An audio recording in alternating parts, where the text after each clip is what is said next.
కాంగ్రెస్ నేతలపైన చట్టపరమైన చర్యలకు మాజీ మంత్రి కేటీఆర్ సిద్ధమవుతున్నారు. తెలంగాణ భవన్లో లీగల్ సెల్ సభ్యులతో కేటీఆర్ సమావేశమయ్యారు.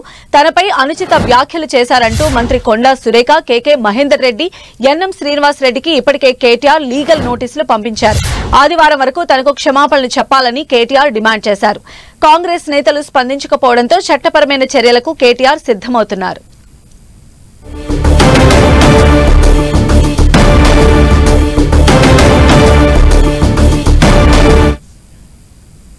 దీనికి సంబంధించిన మరింత సమాచారం మా ప్రతినిధి శ్రీకాంత్ అడిగి తెలుసుకుందాం. శ్రీకాంత్, ఈ నెల 2వ తేదీన BRS party working president Congress మంత్రి కొండా సురేఖతో పాటు ఎమ్మెల్యే ఎన్ఎం శ్రీనివాస్ రెడ్డి, సిరిసిల్ల కాంగ్రెస్ నియోజకవర్గం ఇన్ఛార్జ్ కేకే మహేందర్ రెడ్డిలు తనపై అనుచిత వ్యాఖ్యలు చేశారని చెబుతూ BRS party working president KTR legal నోటీసులు పంపించారు. ఫోన్ ట్యాపింగ్ విషయంలో తన ప్రమేయం లేకపోయినా ఈ నేతలంతా కూడా తనను బద్నాం చేసే విధంగా వ్యవహరిస్తున్నారన్న ఆరోపణలను కేటీఆర్ సీరియస్ గా తీసుకున్నారు. ఈ అంశంపై 5 రోజుల్లో క్షమాపణలు చెప్పాలని, లేని పక్షంలో చట్టపరమైన చర్యలకు తాను రెడీ అవుతున్నానని ఆ లీగల్ నోటీసుల్లో పేర్కొన్నారు. తాజాగా ఇదే అంశంపై పార్టీ బీఆర్ఎస్ లీగల్ సెల్ సభ్యులతో కేటీఆర్ సమావేశమయ్యారు.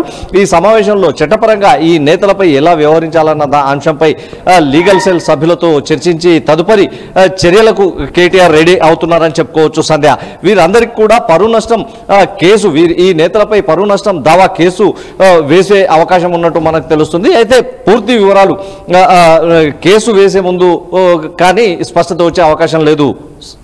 సంధ్య. రైట్ శ్రీకాంత్.